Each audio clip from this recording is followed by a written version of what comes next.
رأس الفساد في هذا العمل هذه المرأة الشريرة، والتي تحاول إبعاد إرياس عن هذه المدينة، وكذلك فصله من هذه المدرسة.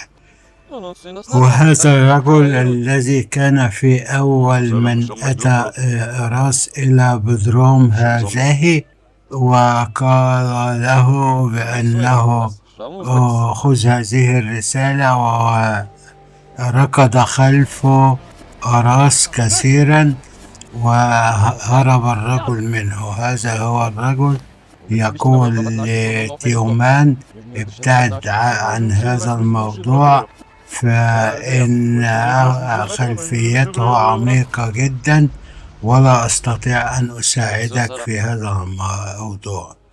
وهو بيقول له أراس أورتك، فالراجل افتكر وقال له: أحد أخواتنا في دار الأيتام.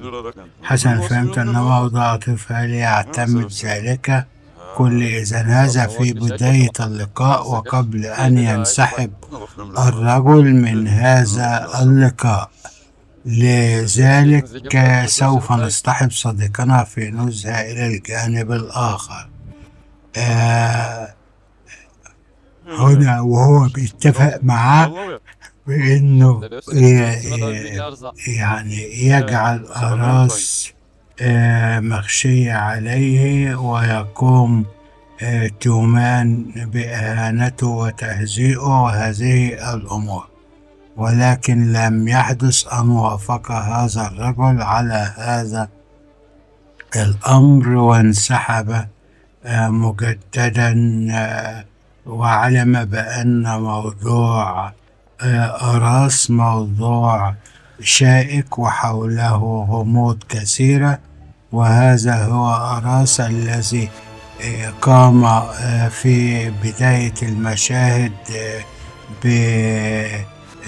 بانقلاب في المدرسة التي كان فيها بعيدا عن هذا المكان، حتى تم نقله إلى هنا بناء عن طلبه.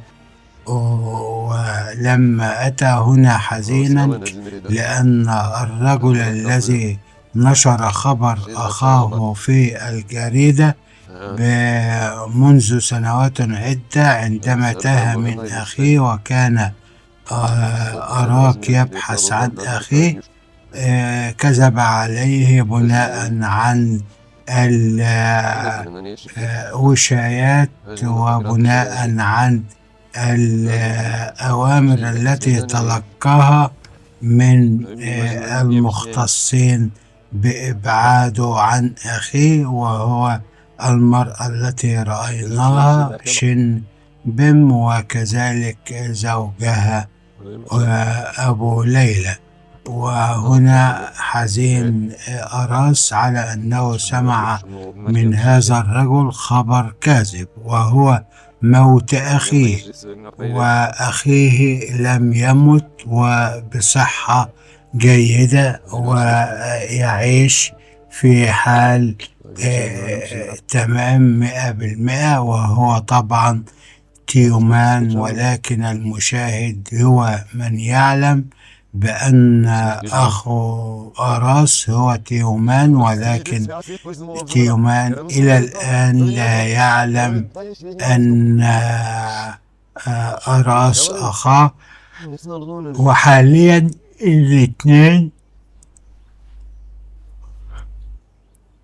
الاثنين بيبحثوا عن الموضوع، وسوف يصل إليه أخاه تومان قبل أراس، لأنه ذهب إلى بيت الرجل الذي يعطي لأراس المعلومات عن أخيه، وهو طارق، صديق أبو ليلى، ويعلم أسرارهم، ويعلم بأن أراس له أخ، وهذه الأمور وكل المواضيع عنده حتى الصور. لذلك أعطى أراس في هذه المشاهد صورة لأراك، وهو لديه 7 سنوات. أما الرجل الذي قال له الخبر الكاذب بأن أخاه مات، قال بأن أخاك مات وهو عنده 5 سنوات، إذن هناك 2 مفتقدة. فلما رأى الصورة أدرك بصواب الكلام وصحته. وهنا وهو نائم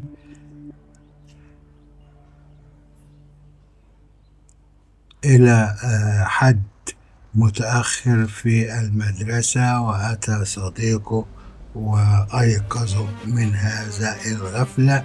أما تومان هذا وهذا الولد المطيع له، والذي تضررت يداه من حفر قبر ألعوبة من تومان كي يضع فيها أراس وهو مغشي عليه.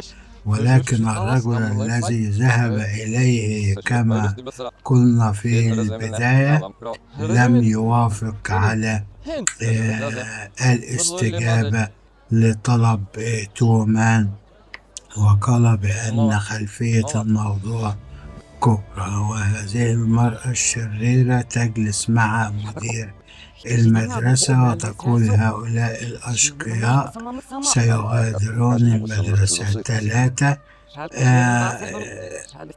اللي هم أصدقاء أراس يغادرون المدرسة، وهذا الموضوع سوف يذهبون أيها المدير. والمدير بيقول سنفتح تحقيقا وهذه الأمور، ونعتقد بأن المدرسة جد في طاعة الأغنياء هؤلاء ويرشونهم بأشياء كبرى.